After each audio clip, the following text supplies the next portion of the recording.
Hello বন্ধুরা, তোমরা সবাই কেমন আছো? তো বন্ধুরা, আশা করি তোমরা সবাই ভালো আছো। শুক্লাস বেঙ্গলি রান্নাতে সবাইকে স্বাগত।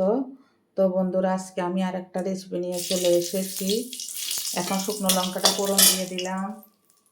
তো বন্ধুরা, আমি আজকে এই যে দেশি চিংড়ি মাছ দিয়ে বেগুন, পেঁয়াজ কলি, বিনস আমি কেটে নিয়েছি রান্না করবো বলে। তোমরা সঙ্গে থাকো।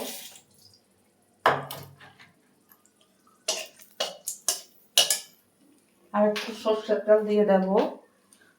এখানে একটু বেগুন ভেজেছিলাম, ওই তেলটা ছিল।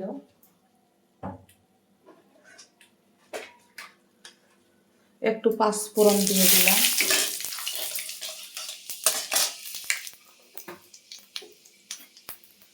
তারপর চিংড়ি মাছ দিয়ে দিলাম।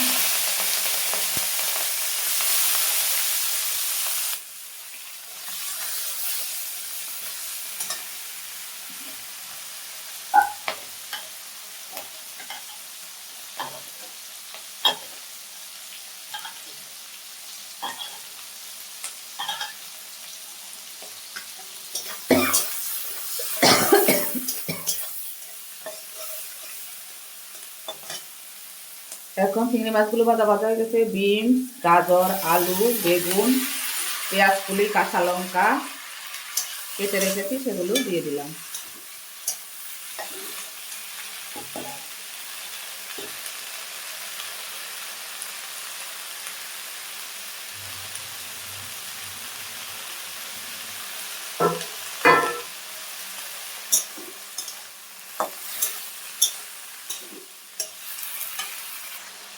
তো বন্ধুরা, নুন হলুদ দেওয়া হয়ে গেছে। এখনো আমি কষাবো। আর কাঁচা লঙ্কা দিয়ে দিয়েছি, কোনো গুঁড়া মশলা দেব না আমি। তো বন্ধুরা, আমি একটু জল দিয়ে দিলাম।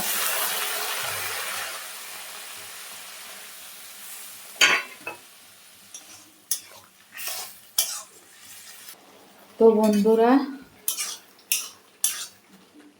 সবজিটা হয়ে গেছে, সিদ্ধ হয়ে গেছে সব কিছু, তোমরা দেখতে পাচ্ছ। এই যে আলু সিদ্ধ হয়ে গেছে। একটু গামাখা থাকবে, খেতেও ভালো লাগবে। তো মাখা মাখা হলে খেতে ভালো লাগবে। এখন আমি দেশি ধনে পাতা দিয়ে দিলাম।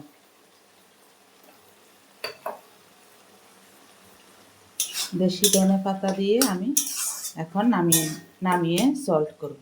তো বন্ধুরা দেখো, ধনে পাতা দিলাম, তারপরে পেঁয়াজ কলি দিলাম, বিনস দিলাম, আলু দিলাম, চিংড়ি মাছ দিলাম, বেগুন দিলাম, আলু দিলাম।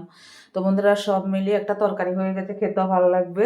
তোমরা এইভাবে বানিয়ে খেয়ে দেখো দেশি চিংড়ি মাছ দিয়ে।